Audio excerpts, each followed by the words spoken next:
George Russell apologized for his Imola crash with Valtteri Bottas, while Sergio Perez continues to push. You can now watch full 24-minute episodes of The Inside Line at our new home on unbeaten.com.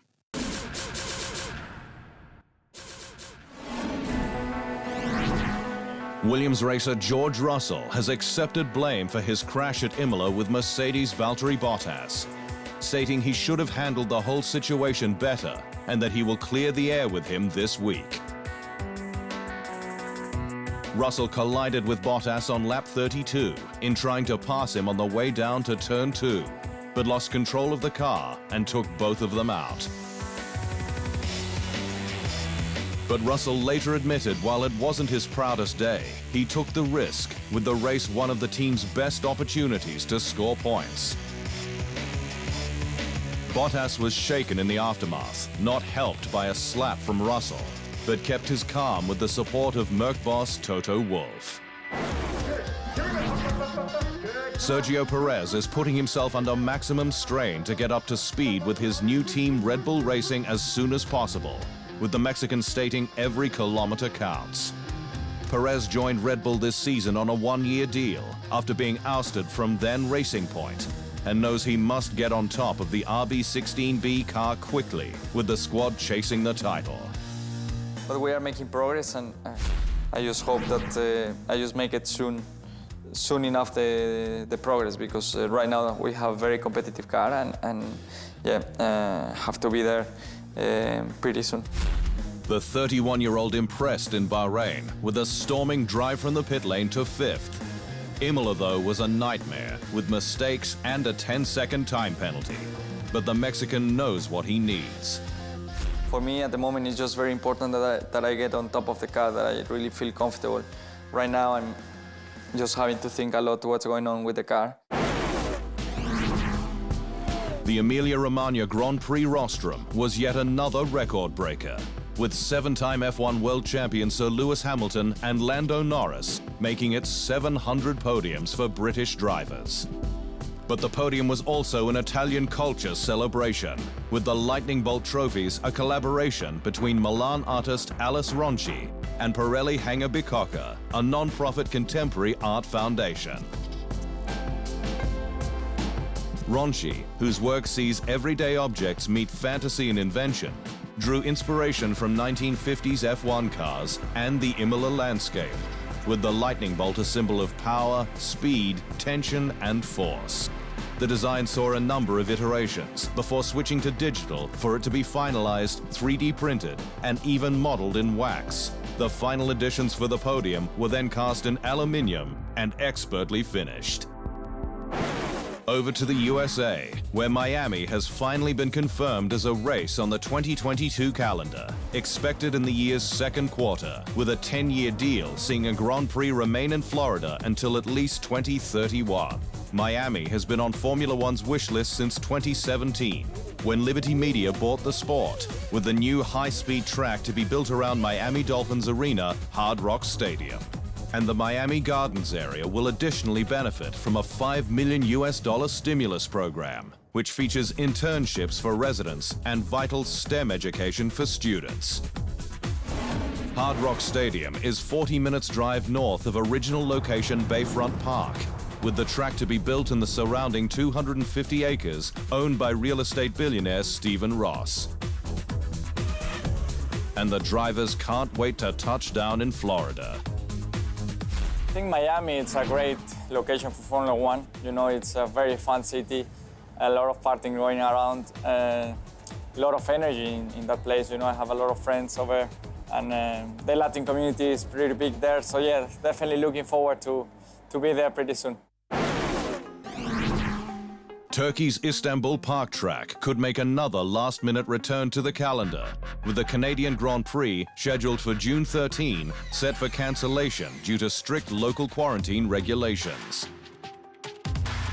Canada continues to battle the ongoing COVID-19 pandemic, with more than 83,000 active cases, meaning a strict 14-day quarantine, including mandatory 3-day hotel stopover upon arrival. Canadian race promoters are diligently working with local public health authorities on holding the event safely, including behind closed doors. But that has financial implications given it's largely government-backed and run to promote tourism. Istanbul, however, is waiting in the wings to replace Canada and would be easier logistically with the slot back-to-back with Azerbaijan, meaning it's on the freight route home. Formula One President and CEO Stefano Domenicali has ruled out running two-day Grand Prix weekends in future. Last year's Emilia-Romagna Grand Prix was a two-day event due to the logistical challenge of it being run as a back-to-back race with Portugal's Portimao track, more than 2,400 kilometers between them. But promoters railed against it being adopted as a new format. All the organizers really wanted to have a full experience for the people and for the crowd, so we need to respect that, he said. Domenicali also stated there will be a Grand Prix in Africa in the next 5 years, with the most likely location to be South Africa. Former Ferrari race engineer Rob Smedley has dipped his cap to Carlos Sainz's methodical approach at Maranello, with the young gun taking his time across the opening races to get up to speed. Sainz has impressed at the Scuderia so far, with points at both Imola and Bahrain.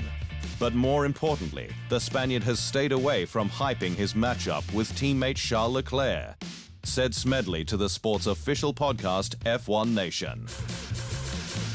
The worst thing that you could do is kind of come in and, make a big bold statement that you're going to send Charles off into the weeds and you're going to get number one status or whatever it is that I'm sure, he eventually wants, or they'll both eventually want that. Because if that doesn't work, the pressure just mounts on you and it just becomes almost insurmountable. Sky Sports F1 commentator Martin Brundle believes that Daniel Ricciardo can return to winning ways with McLaren, as long as both parties have the patience required for it to happen. Ricciardo joined McLaren this year, but will need all of his 3-year deal to reap rewards, especially those from the team's new wind tunnel project, said Brundle to Australian Grand Prix podcast In the Fast Lane. Yes, I do believe if he's got the patience and they've got the patience, if he sticks with McLaren, that could take him back to the front of the field.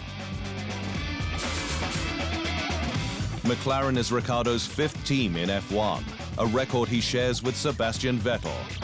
His longest stint, 5 years with top squad Red Bull Racing, which was the catalyst for change.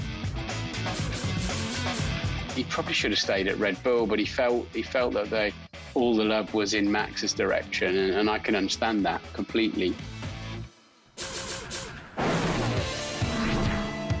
Silver Arrow's reserve Stoffel Van Dorn says that the Mercedes-Red Bull battle in Bahrain was the shot in the arm that the sport needed. Van Dorn lauded F1's season opener in Sakhir with its thrilling headline battle up front, and not just because his teammate, 7-time F1 world champion Sir Lewis Hamilton, got the result. Yeah, Bahrain was a great race, to be honest. I mean, not only for Mercedes because we won the race, but really for Formula One as a sport and for the spectators. I think everyone really enjoyed to see the fight on track between Mercedes and Red Bull. Hamilton recovered to 2nd place in Imola after a crash into the wall on lap 31. But Van Dorn admired the squad's ability to go aggressive when it needed to in the Bahrain desert. It was a pretty bold strategy to try and get Lewis in front, and then obviously we had Max chasing with fresher tires and having a bit more speed. But I guess at the end of the day, the overtake was outside of the track limits. Max had to give the place back, which probably was unfortunate for him. But I think what we really should look at is the future of the championship. IndyCar's 2021 season finally got underway last weekend at Alabama Motorsports Park, with former Haas driver Romain Grosjean starting 7th in his maiden event for Dale Coyne Racing. Fans didn't have to wait long for action, with Joseph Newgarden causing a multi-car pileup at Turn 5 on lap 1, The collected Colton Herta, Ryan Hunter-Reay, Felix Rosenqvist, and Max Chilton. Spain's Alex Palau took an emotional maiden win, while rookie Grosjean said he was very happy to come home 10th, with the Swiss Frenchman excited to join the series from the outset. I think it's a great series where you've got top drivers, top level, top races, you know, and you get a chance to pretty much have the same tools as your friends, competitors.